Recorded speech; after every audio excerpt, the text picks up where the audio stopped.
Unit 2, Day 3, is going to involve us factoring using what we call the split the middle process. This factoring completely that you see here, we're actually going to make that be our Day 4 in this unit. So the only thing we're doing today is split the middle and then a little bit more review as well. You'll see at the end there's a couple of review problems. So when we do split the middle factoring, one of the things that you need to recognize is that we're still dealing with factoring trinomials.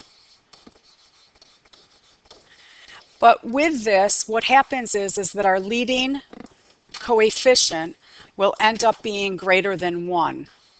So leading coefficient will be greater than 1. What that really means, if I was to say that in simpler terms, would be that you have a number in front of your squared term, which you see right here in both of these two problems, that is not a greatest common factor. So in other words, I would not in question number 1 be able to factor a 2 out of every term because 13 is not divisible by 2, nor is 15. Same thing with question number 2. I couldn't treat 6 as a GCF because I can't take it out of 1x and I can't take it out of -2. So there's a leading coefficient greater than 1, and that leading coefficient is not a GCF. So when we go through and we do this, we're going to use something called split the middle process. And when we do split the middle, what it is that we're going to work on is taking a look at our middle number and thinking that we have to go through and split that up. So instead of writing it as 13x, maybe we'll write it as 1x plus 12x. Or instead of writing 13x, maybe we'll write it as 4x and 9x. So we'll write it in a different way, but it's still going to equal 13x.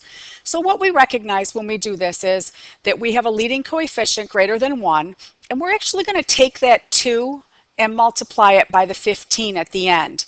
This is the A term, and this is the C term. And we're going to multiply those together and we're going to get 30. So what that's going to be is that's going to be what our numbers have to multiply to. So our numbers have to multiply to 30. If I make a list of numbers, I have 1 and 30, 2 and 15, 3 and 10, and then 5 times 6, and those are my factors of 30. In this case, I'm going to use 3 and 10 because 3 and 10 multiply to this 30, but they also add to this 13. So when I go through to do this question, the A term carries along 2x squared. The C term carries along 15, but what I'm going to do is I'm going to split the middle, which means that what I'm going to do is instead of using 13x, I'm going to write that as 3x and 10x. So I split the 13 up into 3 and 10. We're splitting the middle term. Once I get to that point, now I'm going to do what we call factor by grouping, and this is what we did yesterday in class. That's why we did it the day ahead. So I'm going to group together the first 2 terms and the second 2 terms. When I group together the first 2 terms, I recognize that when I group these, I can take an x out of each of those terms, which will leave me with 2x plus 3. And when I take a look at the second 2 terms that are grouped together, I can take a positive 5 out, which means I'll be left with a 2x plus 3. With our factor by grouping process, which we did yesterday, if you take a look, now we can say both of these 2 terms share a 2x plus 3. So I'm going to factor that 2x plus 3 out. When I take it out of here, I'm left with an x. When I take it out of here, I'm left with a plus 5. So this becomes my factored form for the original problem that was given in number 1. When we go on to question number 2, same exact process. It's also going to be a split the middle problem. The reason why I know that it's going to be split the middle is because it's a trinomial and there's a leading coefficient that's here. So we'll start this the same way that we started the other one. I'm going to go ahead and multiply the 6 times the 2, which is going to give me 12. I'm looking for factors of 12. I make that list, and I want the factors set, which adds or subtracts to give me a 1x. And the only numbers that are going to add or subtract to give me the 1x are going to be 3 and 4. That means that I'm going to split this middle up, And because there's a minus sign right here, it means that my signs have to be different. And this plus sign tells me what the bigger number gets. So basically, if I take that information, it means that 4 is the bigger number, so it's going to be plus 4. And 3 is the smaller number, it's got to be the opposite sign. So that's what I'm going to end up using to get this 1x. So if we do the same thing that we did on the last question, the 6x squared is going to carry along. The negative 2 is going to carry along. And then we're going to split that middle up. When I split the middle, I'm using what I have over here. This is going to be plus 4x minus 3x. I split that middle up into two parts, and now I do factor by grouping. So I'm going to go in and I'm going to group the first two together and then the second two together. And I'm going to do two little mini GCF factorings.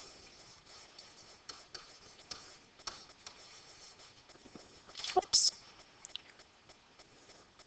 When I go to factor the second group, I'm going to put that in a different color. When I go to factor the second group, I can see that I want to factor out a negative 1 because I need the negative 3x to be positive and I need the negative 2 to be positive.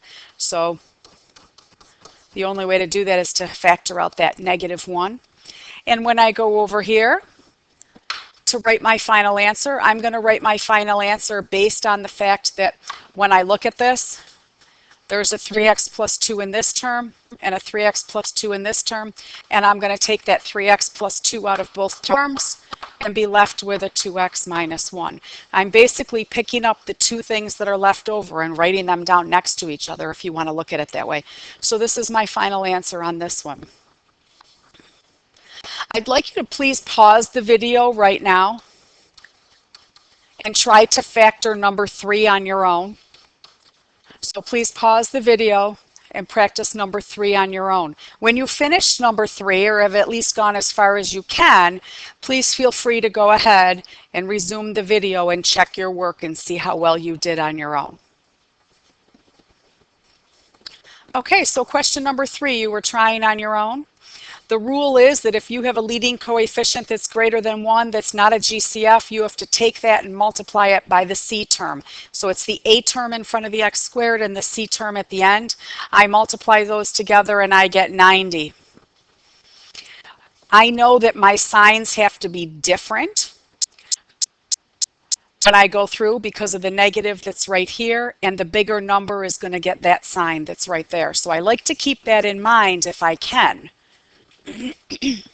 So numbers are going to be 1 and 90, 2 and 45, 3 and 30, 5 and 18, 6 and 15, 8, 9, 10 and 5. I'm sorry, 10 and 9. So there's my list of factors. Please remember, if you cannot remember all the factors of 90, you can go to your calculator and type in y equals 90, the number you want the factors of, divided by x, and you can take a look at your table and it'll give you that same set of numbers. So you can see, but it will also give you ones that are not whole numbers. For instance, your table is going to give you this number. You wouldn't pick to use that because they're not whole numbers. And then the table would, of course, keep going. It's going to give you the whole list of numbers that multiply to give you 90. So when I go through now to do this particular question, I know that the numbers that I am going to use are going to be 6 and 15, because those are the numbers that multiply to 90 but also add or subtract to 9. So I do this process, the 10x squared. I'm going to split the middle, and then the negative 9 is going to carry along. And when I split the middle, the signs have to be different, and the bigger number has to be negative. So this is negative, this is positive. So minus 15x plus 6x. And when I get to this point, I'm going to group these together. So you can see I'm grouping these. The first two terms can have a 5x factored out, which will leave me a 2x minus 3. My second two terms can have a 3 factored out, which leaves me a 2x minus 3. When I get to this point, I look and I recognize that both of these two share a 2x minus 3, so I'm going to factor it out. And what I have left over is 5x plus 3. And that's going to be my final answer. It might be the case that you don't feel like you need to show all this work. Maybe you can automatically look and say, you know what, I'm not even writing this one down. I know that 1 times 90 might multiply to 90, but it doesn't add or subtract to 9. So maybe you think about some of those off the top of your head, or maybe you use your calculator to get your list of values. That's totally fine. I like to write the work down when I'm doing the notes so that I can show you what my thought process is when we're working on those. If you would please flip to the next page. On the next page at the top, they do have 4 questions for you to work on, and you'll notice it says that you're going to factor each trinomial. I'd like to remind you that if it's a 1x squared that starts the problem, you're just looking for numbers that add to the middle term and multiply to the last term. If by chance you have any number in front of x squared, and it's not a GCF, you have to remember to do the split the middle process. So I'm going to give you a quick example here. Let's take a look at question number 5. When I look at question number 5, I can see that there's a 1 in front of the y squared, so that means that this is going to be an add multiply question. I want numbers that add to -4 and multiply to -12. So when I do this, I'm going to have y and y. And my numbers that multiply to 12 are 1 and 12, 2 and 6, 3 and 4. I'm picking these because not only do they multiply to 12, they also subtract to 4. And I'm going to remind you that one of the things that we did talk about was that if you have a minus sign right here, that means that your signs are different. And the one that's here tells you what the bigger number is. So in this case, the bigger number should be negative. Look at your two numbers. Which one's bigger? The 6. That means that it's negative. If the signs have to be different, then this has to be a plus. And then I know that that's factored correctly. When I go on to question 7, I notice that there is a leading coefficient of 3. That means that I want to look and see if it's a GCF, but I can't take a 3 out of 10x and I can't take a 3 out of 8. So that is not a GCF, so this is going to be a split the middle question. 3 times 8 gives me 24. My factors of 24, 1 and 24, 2 and 12, 3 and 8, 4 and 6. The ones that add or subtract to 10, oh, well, we have 2 sets that add or subtract to 10. That means that we're going to have a little more thinking to do here.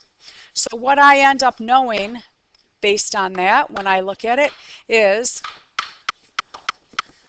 that I have to have the same signs and that they're both positive. So this is a plus and this is a plus. This is a plus and this is a plus.